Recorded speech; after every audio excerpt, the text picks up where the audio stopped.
Hey, good afternoon, everyone, and welcome to Live with Kenny. Kenny's update, where we come to the community live via Facebook and YouTube just to give you an update about all the good things happening in Mount Juliet.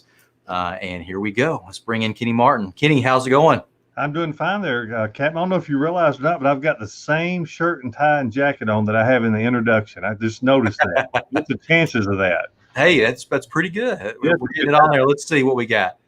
Let's compare it. Yeah, that's it. looking good, man. I Man, like it. spot on. Hey, and I just want to tell you thanks for doing this. And I know that everybody's probably not looking forward to the rain, but it's definitely far better than what we were dealing with last week for sure.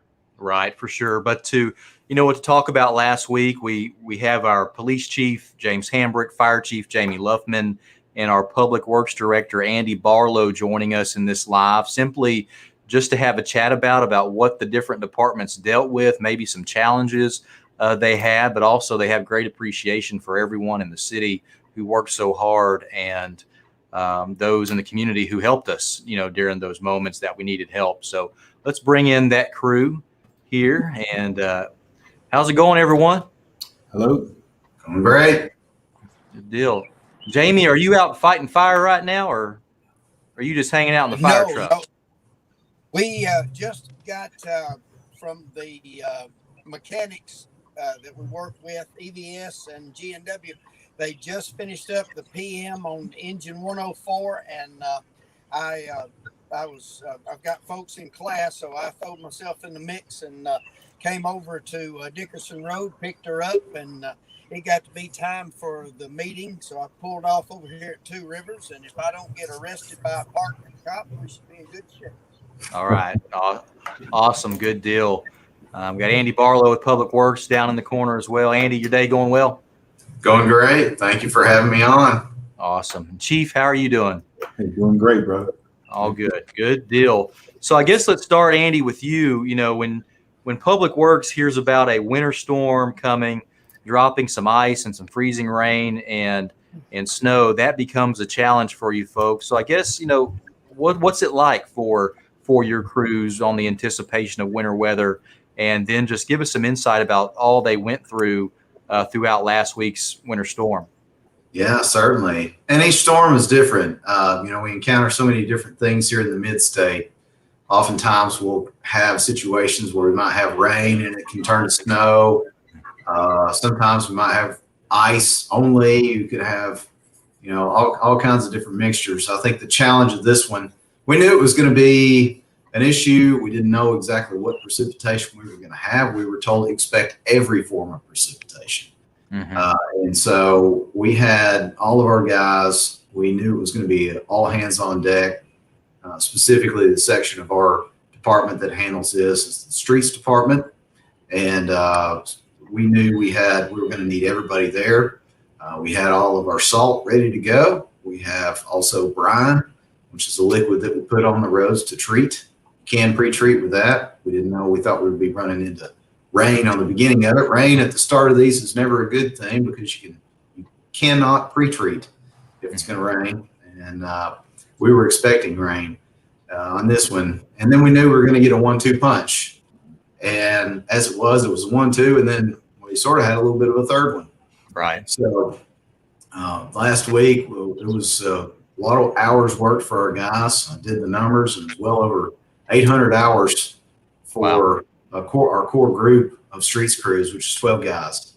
And we had as many working as a little over 90 hours last week, and averaged out about somewhere mid-70s. So you can legitimately say these guys worked double time last week. They were out starting Sunday morning and finishing up efforts even up till Sunday.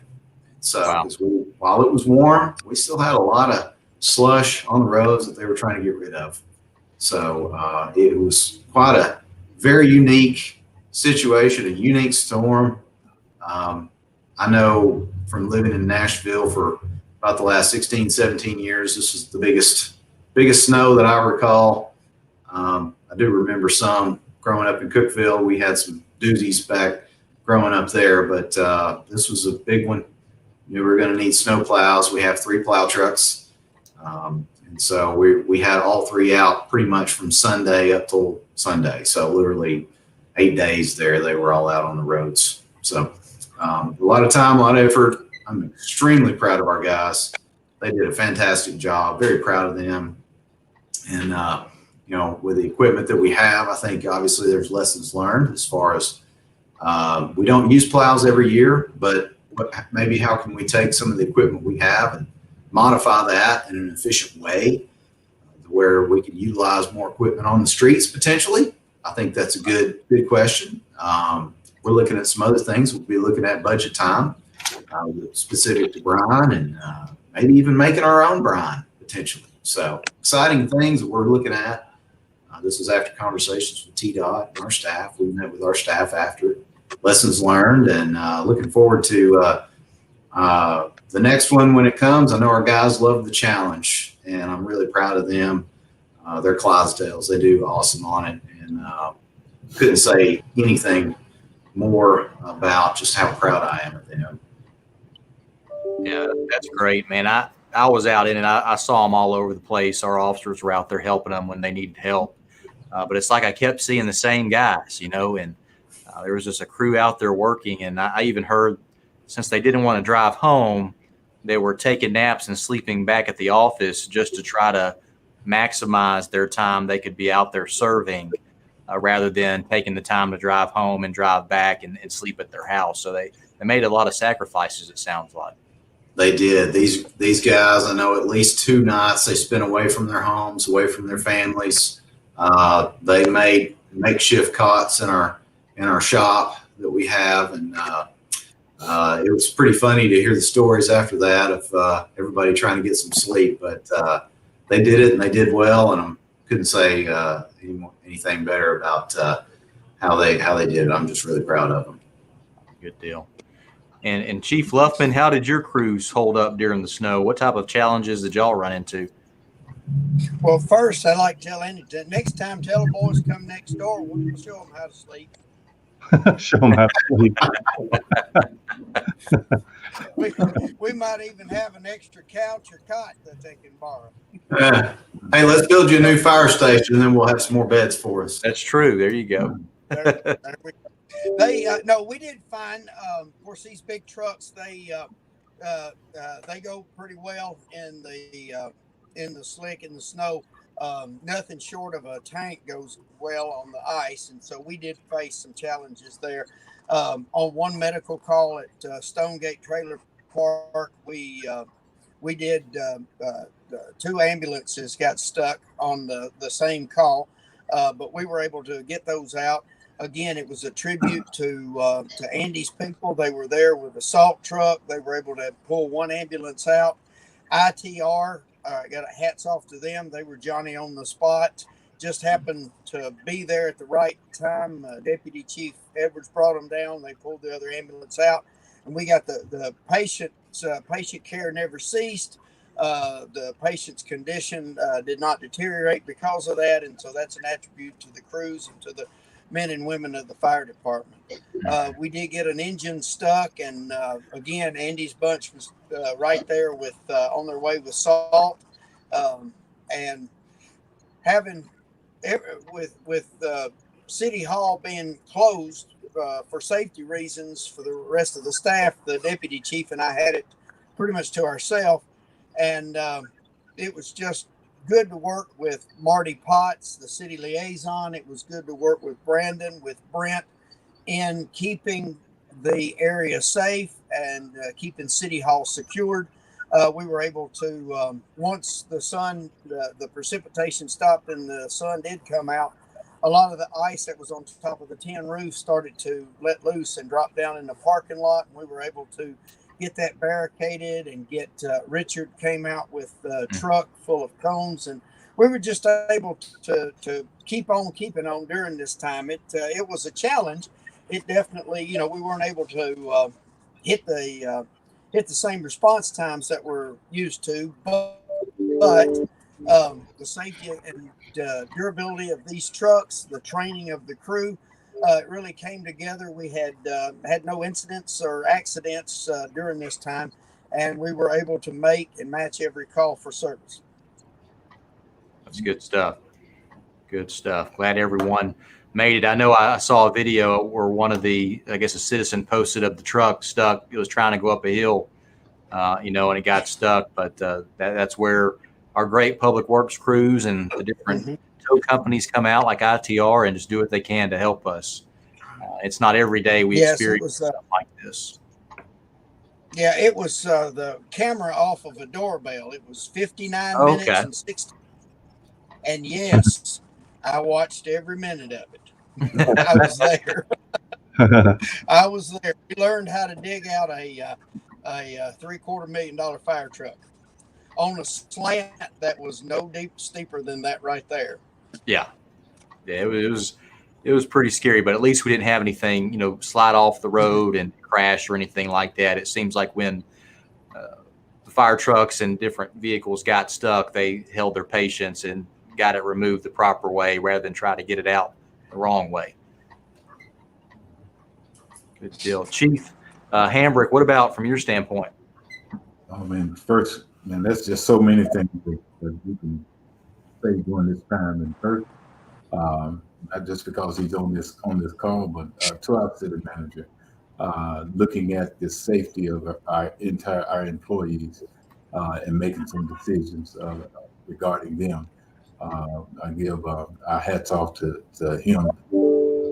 That secondly, the working relationship among all city staff with public works and different things that I saw in this event was some of the streets that were in the past really impacted in a negative way. I mean, public works was out there and they, had the streets clear.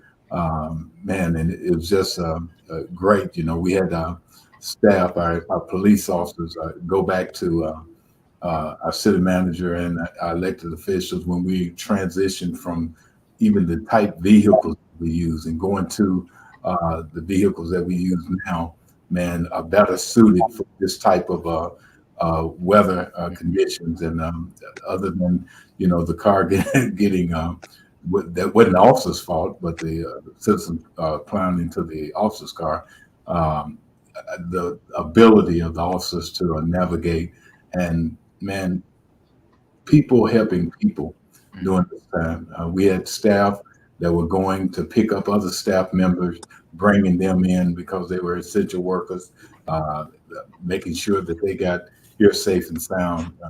And then all while that was going on, unfortunately, crime doesn't take a break in many instances. So with the shoplifters and things like that and the calls for service that we had to respond to, officers did a great job, just did an outstanding job. There were some things that were going on, one in particular where, a citizen was, had to, wanted to, the spouse was in the hospice, man called in and didn't have a way. That type of work and compassion by our employees, man. That's what makes Mount Juliet what it is and who we are, man. And I'm just so proud, not only of the police department, but our city staff as a whole and our community, because not only do we pull it together, our community, man, it's just when an event happens here in this community, man, our community comes together and show itself as our motto is community strong. And I'm proud as a resident here, not just as chief of police, but just as a resident, man. I'm proud to live here and I'm proud to serve here. So our men and women here at the department, our staff, yourself, Deputy Chief, man, the things that took place during this event, I couldn't be proud of how things went. To Chief Luffman, unfortunately, I'm on the at home, but I'm on the work. I'm doing our V Academy, and I get a call about my daughter-in-law. He said, "Your daughter been in a wreck," and I said, "Your daughter with a Jeep." Wasn't familiar there, but it was my daughter-in-law that she was rear-ended and knocked into another car during this time. So during this event, thank God that everyone's okay. And but just those things like that of reaching out and the relationships that we have and the just who we are as men and women here. I'm just grateful to be able to serve here and thank God for all of you. Good deal. Awesome stuff. And what about you, Kenny? What do you think about this winter storm? And you're the CEO of the city. You have 3 of your department heads in front of you, and from your reflection and keeping up with things, you were on top of it.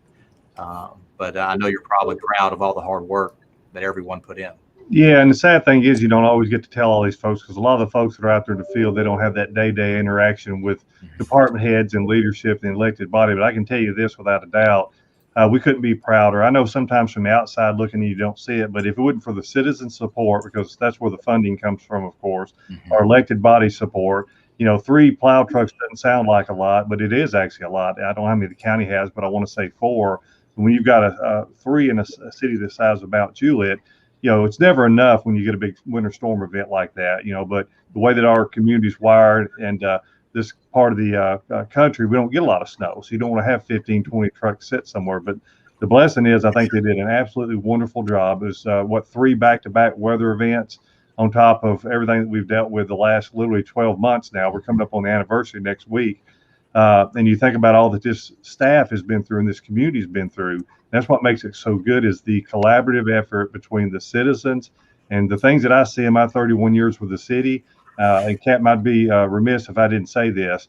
Thank you and Mr. Frankich for the updates that you were providing 24 hours a day. And I know it comes as a direct result of Chief Hambrick and the leadership team there at the police department, but that's so very helpful. I get so many good comments about that, because a lot of folks were asking about the road conditions, and not only were you telling them that, but you were showing them that, and you also assuring them that Director Barlow had his team out there, and truly they were working 24 hours a day. Police and fire are always working 24 hours a day, and you guys have to respond regardless of what's going on in the community. So is it perfect? No, of course we'd always like to do better, and that's why we have those post meetings.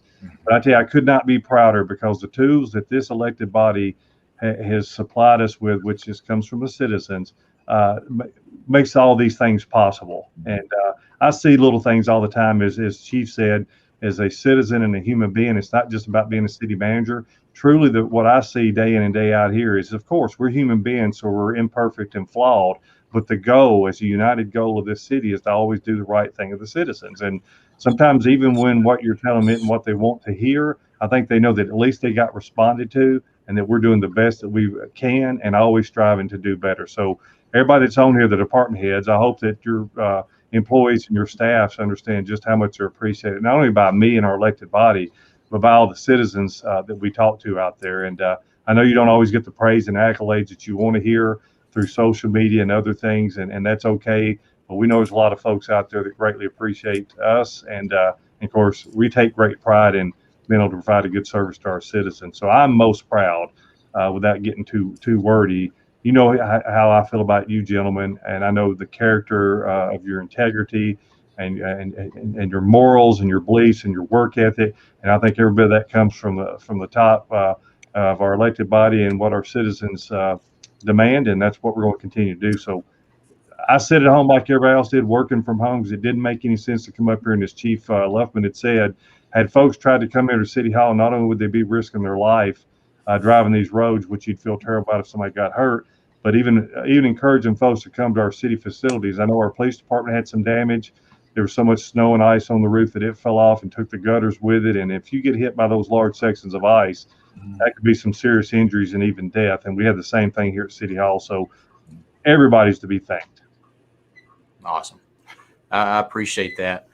All the kind words for sure. Luffman, his stream is in and out. So there he is again. Oh, that was me pulling his plug. I pulled it. Yeah. But Andy, you did. I know that it's you guys had to step up big time, police, fire, and public works during the tornado and other tragedies like that we have in our community. And this time you got the snow, and there was a lot of people out there was asking for snow, and I would say that most everybody, when that snow finally went, was glad to see it go. Oh yeah, I think everybody had their fill of snow, so hopefully we don't have another one like that for a few years. Yeah, let's hope not. Andy, I know at any time the police department needed something from your crews, they were super responsive and they were there immediately, and we could always get a hold of them. So I mean, it was just awesome. And you know, those crews who were heading that up, please express our appreciation to them and everything. Because when we had a bad spot, we needed to let them know about that bad spot. We had a truck in about 5 to 10 minutes out there laying some salt or scraping the road, and it worked very well. Excellent. Yeah. Thank you. You know, one question we get, Andy, too, is like, when will certain roads be scraped or plowed or salted? And I know, but you know, Public Works has a schedule of this and a priority, I guess, of schedules, meaning, you know, focus on these roads first, and then it kind of moves its way down the line as other roads clear up. How does that process work? Yeah, that's a great question. So we have a route of the city. We basically divide it up into 3 major sections that we do. And so we hit all of our major roads. Think we'll even assist with TDOT on Mount Juliet Road, Lebanon Road sometimes, as needed, obviously. You know, think Division Street, Lebanon Dirt, Curd, Golden Bear, a lot of those other major roadways. We're hitting those first. And then after we get some of those, then we're starting to get into some of our other hot spots that we know of. Certain streets, Devonshire is one, for example. We know that we hit, those are always problems for us. Our guys are experienced. I know we don't have maybe this event every year, but we know where slick spots happen. Right. And so we hit those, and we know where those are at, got a really good understanding of that, even in some of our new subdivisions as well. And with this event, I'll say it's very unique. We had approximately about 2 inches of ice sleets, you know, maybe a little bit of snow, but mostly ice. And that was Sunday night. By Tuesday, we had, I know Division Street was cleared, and even dry in places. Old Lebanon Dirt Road was getting cleared, and several other streets getting cleared. Had we had everything at once, we would have had everything cleared a lot sooner in the week. Getting hit again, we then had to refocus our efforts on those roads that we had just cleared. Mm-hmm. And so you're talking about having to go back and basically shoveling snow while it's still snowing, mm-hmm. and redoing what you already did. It can be a little frustrating. Our guys were ready to tackle it. They did. That was unique to this storm. We won't always have that. Usually we'll get one storm, and then we'll have 60 degrees about 5 days later. This one, we got hit once and then hit again, and then a little bit on Thursday, I think. And so they were having to go out and treat all those roads. And so it was quite a challenge for them, getting all that cleared multiple times. I think that's where this one, for the public, I know a lot of times we will be in the subdivision streets within about 2 to 3 days after the storm, mm-hmm. sometimes sooner, depending on how well we're able to treat it. This one was unique, having to mostly stay on the main roads because of the repeated hits we got. Yeah, for sure. I'm looking at comments here from folks. You know, Georgina saying our MJPD, MJ Fire Department, and Public Works are the best, hands down. And you have Michael Cole chiming in. I think this is for the fire department, Jamie, but I don't know if you recognize that name, but he says, thanks for the help after the accident on North Green Hill and 70 on the 19th. I think y'all were out there handling that incident. I think that was the same incident Chief's family member was involved in too. But just a lot of good comments here about our city in general, from the work of Public Works and everyone, from fire to police. So all that good stuff. And folks, if you do have a question about the winter storm and our response, you have our police chief here, fire chief, and also our Public Works director and our city manager, Kenny Martin. If you have a question, just type those in the comments. We'll be glad to get to those if we can. Hey, Captain, I wanted to add too, for anybody that's out there listening, there would be no late fees as well on any type of outstanding sewer payments or property tax payments, things of that nature. As a matter of fact, we're going to waive those penalties, I think, until April. Okay. So that gives everybody a chance to get, recovered, and the fact that we're able to get out and things of that nature. And I want to thank all the staff too, and all the offices that were closed, because most of those people were still working from home in all the departments. And so we're able to still respond to folks, and we appreciate everybody's patience. When you shut down your administrative offices like that, it makes it a little tougher for people to get through. We know that can be frustrating, and most of those calls are related, of course, either to hey, I'm not able to pay this on time or whatever, and so we're going to be waiving all those fees. Okay, good stuff. Chiefs, Andy, is there anything else y'all want to add or an input about anything I missed? I think I'm good. You're all good? Cool. Yeah. Good deal.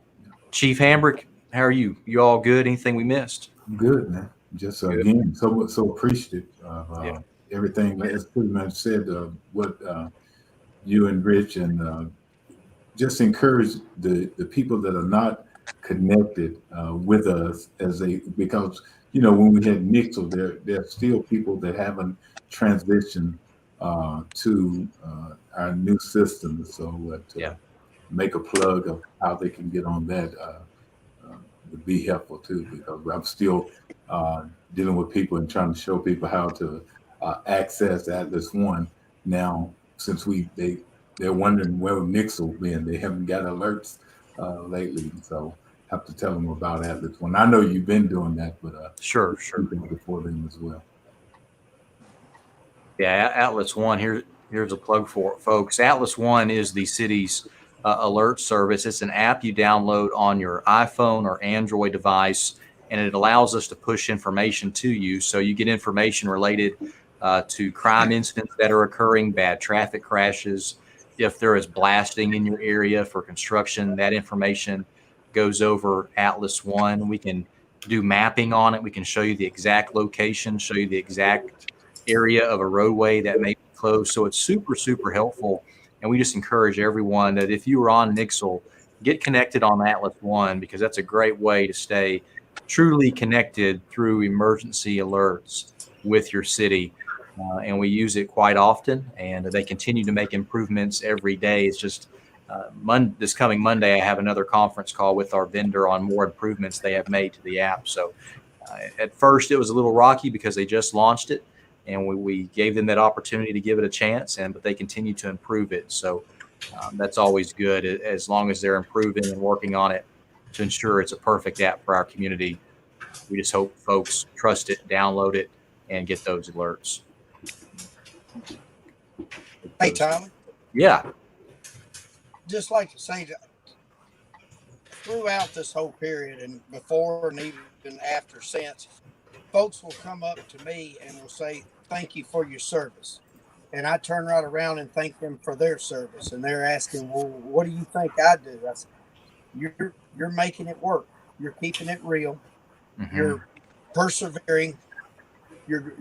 You're helping us when all of it. I believe in my heart of hearts that we will very soon get back to a period of handshakes and hugs. And everyone that's out there doing their job, wearing their mask, doing social distancing, but yet still keeping the commerce, the transportation, the communications, everything up and running for not just the city of Mount Juliet, but for Wilson County, Middle Tennessee, and parts beyond that. I'm just grateful to them for keeping it real and someday soon keeping it normal. Yeah, that's a great point, Chief. And then thank you for mentioning that, because I didn't want to leave out too. You're right. All these folks that are working in the restaurants and the grocery stores and truck drivers, those groceries and supplies and things have to get to these retail places so we can then go out and patronize them. And I had to go out in the middle of this snow event, and I found everything I needed, and everybody in the store that I went to in particular was most pleasant. And it was refreshing because I was a little bit anxious when I went, because we all know that normally you go to a grocery store in the middle of a winter storm, you're expecting to find nothing. And this particular location had everything, and the little checkout lady could not have been nicer. And you think about it, they've got to drive in this weather to get there, and they did it and didn't complain about it. And so that's part of our team, our citizens, and those people that work these other places as well. It's not just us. You're exactly right. Yeah, for sure.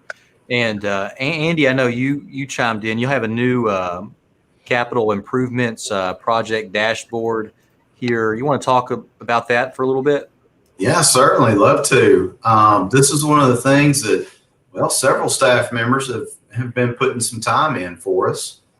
I know that discussions with our VOC, they were looking for a means by which people could access a little bit more of what we're doing in the city. And I had actually thought about doing something like this in the past. I wanted something that people could go and look and see. I know, for instance, TDOT has their Smart Way where you can go, and on their Smart Way, you can check out projects. Mm-hmm. And that's something that I've always loved going and looking at. I wanted to implement something like that here. And so it's a brand new application, web application. I'd like to thank Rob Ely, GIS coordinator. He really set everything up for us. And then Matt White, my deputy director, he did all the project descriptions and really worked through the project list. Shorty Hunt, our plans reviewer, all things extraordinaire. He's well versed in GIS as well. He helped, and Shane Chamanur, he's our city engineer. He's helped us out with a lot of this as well. So kind of going through you find it through our Public Works webpage, and go to the City of Mount Juliet webpage. Go to our Public Works. It's on our main page, and there's a link, a hot link there, and click on that. And you'll see what we have here. All of our projects. These are all of our capital projects. It's selectable. You can filter it with a selector on the left-hand side. If you want to see like the bike ped there, see how many bike ped projects we have. That's greenways, sidewalks. That's kind of what we have right there. And you can click on a project. It's got a description. I like that. We have the town center, even thanks also to the IT guys, got a drone picture for us on there that you can click on and blow it up full screen if you'd like. So we've got the dollar amounts as well with it. It's a beautiful shot there. Mm-hmm. Dollar amounts off to the right. When you filter it by it, map changes. It'll tell you how many projects we have on the right-hand side. Tell you the dollar amounts. In orange is the total dollar amounts, including basically all project costs, and green is your grant funds. So I like that. I think it shows how well that we're doing with grant projects, especially when you go to all of them.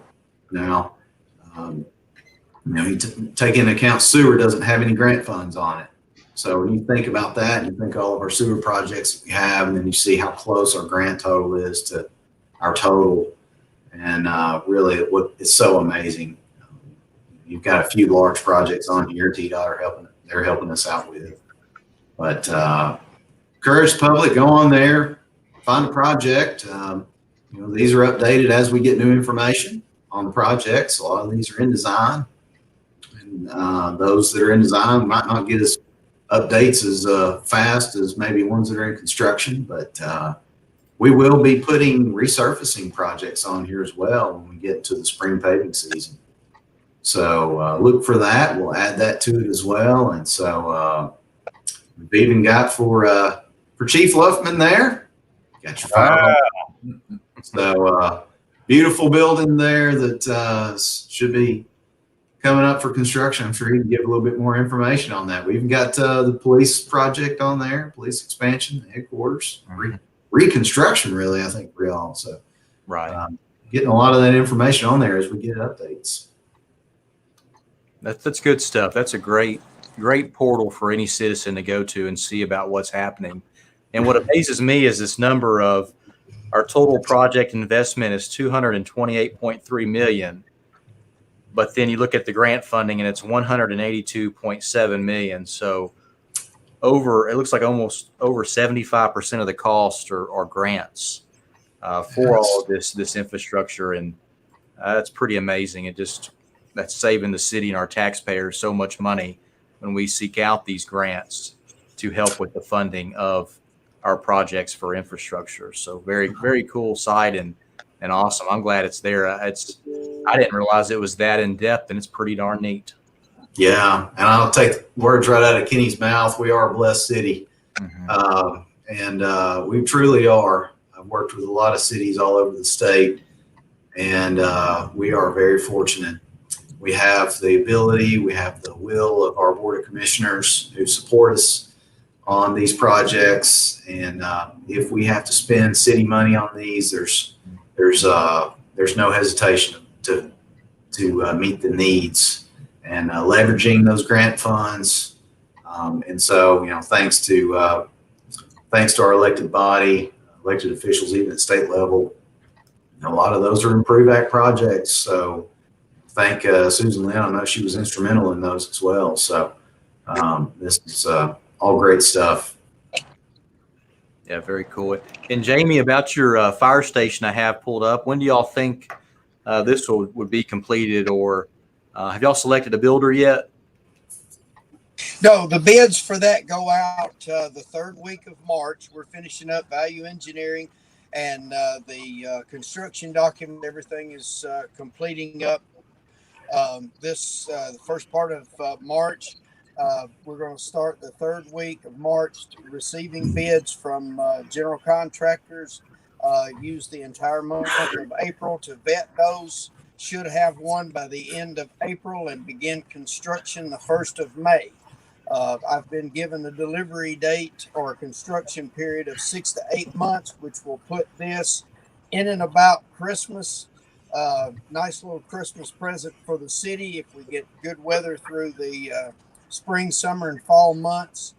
Hope to deliver this to the city by Christmas of this year. Very, very cool. It'll be a beautiful station and a much needed station in that location of the city. I'm sure everyone on the northern area of Mount Juliet is going to be very excited to have this and to know that they will have some new neighbors out there ready to protect them who are super close. Yeah. Somebody asked me if I was going to walk to work. No, I will not walk to work. That's too funny. Kenny does the walking. Does the walking. More than enough for everybody. Is that right, Chief?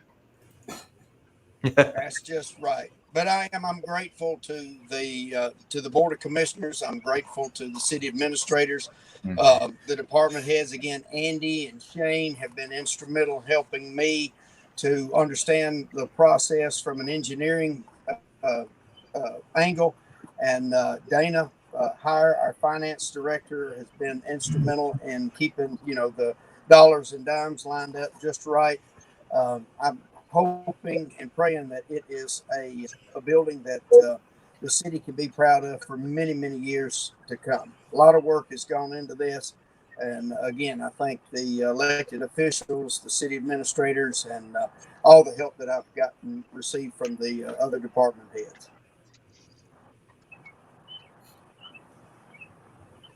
Good stuff. Good stuff. Andy, I have a question for you that popped in from a citizen about any information on the widening of Old Lebanon Dirt Road.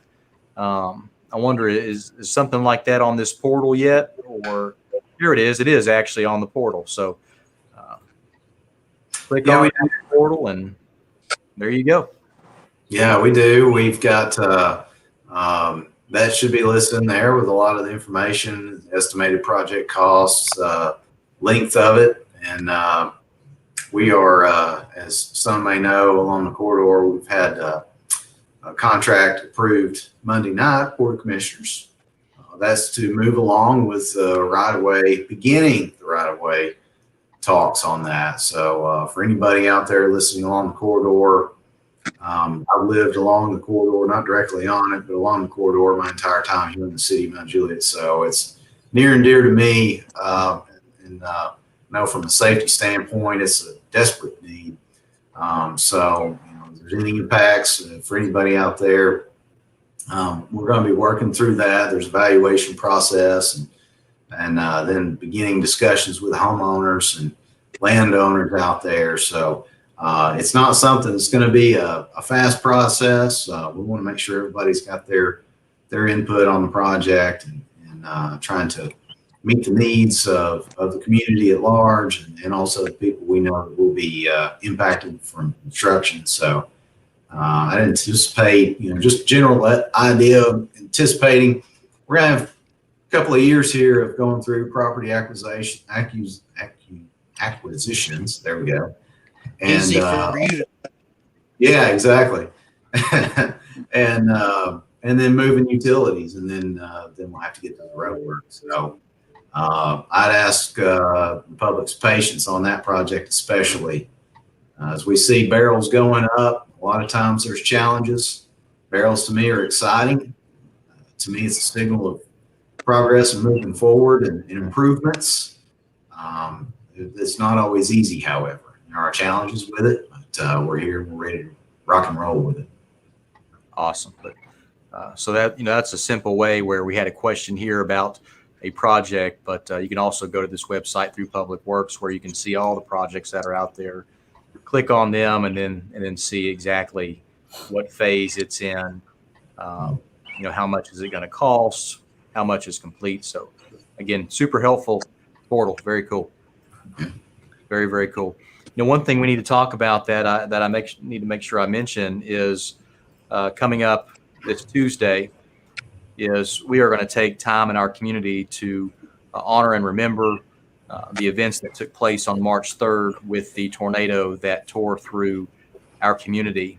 So we'll reflect with prayer, some music, and reflection on the lives lost, the 3 lives lost that early morning when this came through. So folks, if you can make it, please do so. It'll be Tuesday, March the 2nd, starting at 5:45 in the evening at the Town Center Clock Tower. You can park at the train depot or across the street at the Chamber of Commerce, and we'll light luminaries, have a moment of silence with that, but really just take the time to reflect on the impact it made on a lot of people.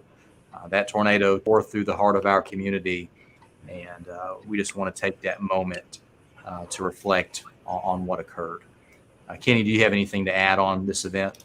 Yeah, I do, Kat, and thank you, because everybody on here was instrumental in that, and our entire community, of course, went through that together, united, and the city felt like this would be an awesome thing to do. There's a couple of surprises. I know you're working on one of those surprises, which I think will be absolutely give folks some chill bumps with what we're wanting to do. Commissioner Scott Hefner, one of our city commissioners, his wife has written a beautiful song. She's got a beautiful voice. She's a singer and a musician. She's going to be performing a song there. So it'll be a brief ceremony, but it's one that we feel like will be good in the healing process for our community. And I want to thank you, Captain, because I know that a lot of times those things get put in your lane. You're really good at organizing those kind of events. And the reason we did it at 5:45 on that day is we felt like that it allowed the school kids and anybody that might be in school or still at work to make it there. And the time would be perfect because people start showing up at 5:30, 5:45 or so. By the time it gets dark at that time of year, we'll have the luminaries. And just a special time. So like we did with our tree lighting ceremony, our mayor is going to do the introductions. I think the chief's going to do the prayer and the invocation as far as, with the Pledge of Allegiance and all. Captain, I know that you've organized the honor guard to be there, and just a united opportunity for our community to continue to heal, because literally the next day is the day that this tragic event happened, and the weather's going to start warming up. People are getting out. Buildings are being built. The schools will soon be demoed, and those will start going back up. But again, since we're reflecting on that, couldn't be any prouder of this team. Again, it's odd. We just talked about our winter weather event and how well the city and its citizens performed, and we're talking about a tornado. And it's hard to believe it's been a year, but when you think about the work that's been done, if that don't blow you away and give you some chill bumps of what this community's done and how awesome they are, I don't know what will. Yeah, you're exactly right. It's it's just awesome to see what this community can do. It really is. And you're looking at on the screen here, Chief Hambrick, Chief Luffman, Andy Barlow, you, Kenny, all live within this community, have basically been here for the majority of your life, and y'all truly just care about the city, right? And we don't have people from the outside here in the city not understanding what's going on. It's truly from the heart, and everyone here just serves with heart, but with that dedication of knowing that you're serving where you live and where your family grows up and where your children go to school. And it just I think makes the difference, because it's that hearted community. It does. Well, Captain, let me say this. You name the rest of us. We want to name you because we know, too, that you've grown up with this department. We remember when you were just a kid in our, I believe it was our Police Explorer program, then got on with dispatch, and look at all that you've accomplished. And that's what it takes. There's no one person here. Somebody asked me recently, they said, what do you have to say about all that you guys have been through the last year, especially from a leadership point? And I said, best advice I'd give is when you have good people and you're surrounded with good people, get out of the way and let them lead. Mhm. And that goes for our citizens. There's a lot of smart people out there, and people have a lot of talent, a lot of energy, a lot of passion. And if you let them work and let everybody do their part, that's what it takes. It's a collaborative, collective effort. And I think that's why it works here. And we're going to need more of that going forward. I think we can be an example to the rest of the country and beyond of what unity looks like, what working together looks like, and what passion looks like. That's it. All right. Well, we're getting close to time. I don't see any other questions, so I'll just leave it to parting words. Andy, do you have anything to say as we close out? I just want to thank you all for having me on today. It's been an honor. Honor to be on here with all y'all gentlemen, and honor to be here and serving the city. Awesome. Good stuff. What about you, Chief Fluffman? Anything to say? We're closing it out, Chief. Do you have any parting words? Yep. That's you, big guy. I'm good. I'm getting a little bit of feedback, but Sure. I think it's from all the frisbees being slung around here in the park. Now I'm ready to get the truck on back. I appreciate you and the invite for this, to be able to reach out so many times to speak to the masses as we do. A lot of times the police and fire share the same uphill battle. We serve our customer base is served one at a time, and so we look for opportunities to reach out and talk to as many people as we can at once. And it's just, this is refreshing in doing this. I hope that this is a venue that we keep alive long after social distancing, pandemic, and other progressive talks. But I appreciate. And it looks like we just lost Chief, but Chief, thank you for those kind words. And Chief Hambrick, do you have any parting words? Well, just again say thank you to all of you, man. It's a privilege to be on. The city manager says it, Kenny says it often. Team, it's a great to be a part of this team and for our community. And I want to just the way we've worked through these events, as you just said, over entire year. Want us to use that same diligence and through this weekend, because we are with the saturation of the ground through the snow and ice, and now we're expecting a lot of rain. So just want to encourage our citizens to be mindful of that. And there may be some areas that is ponding and things like that. So in the same way we were, diligent in dealing with that last event, let's keep our minds and everything about this rain that we're getting ready to deal with. But again, I want to thank God for all of you, and even for our community. But I can tell our community that are watching now, to all of you, man, hey, I love you. There's nothing you can do about it. That's right. That's right. Thank you. And Kenny, any parting words? Yeah, just thank all you gentlemen. Captain, thanks for always setting this up. Appreciate our citizens out there. If you need us, please feel free to reach out to us anytime. Most of us had cell phones. If there's something we can do better, let us know, and just know that we're always striving, that we appreciate that partnership. Awesome. Sounds good. Well, folks, thank you all for joining this afternoon as we just had a great conversation about our winter storm, but also updates from your police, fire, and public works department about what your department, your city government is doing for you every single day. And just highlights the dedication of our firefighters, our police officers, our public works employees, and everyone at City Hall, and what they do to truly keep this city running as best as possible to serve you as best as we can. So have a wonderful weekend. If there's anything we can do for you, just reach out and give us a call. We're here for you, and we'll do whatever we can to help you. Take care, everyone. Have a wonderful weekend. Yeah.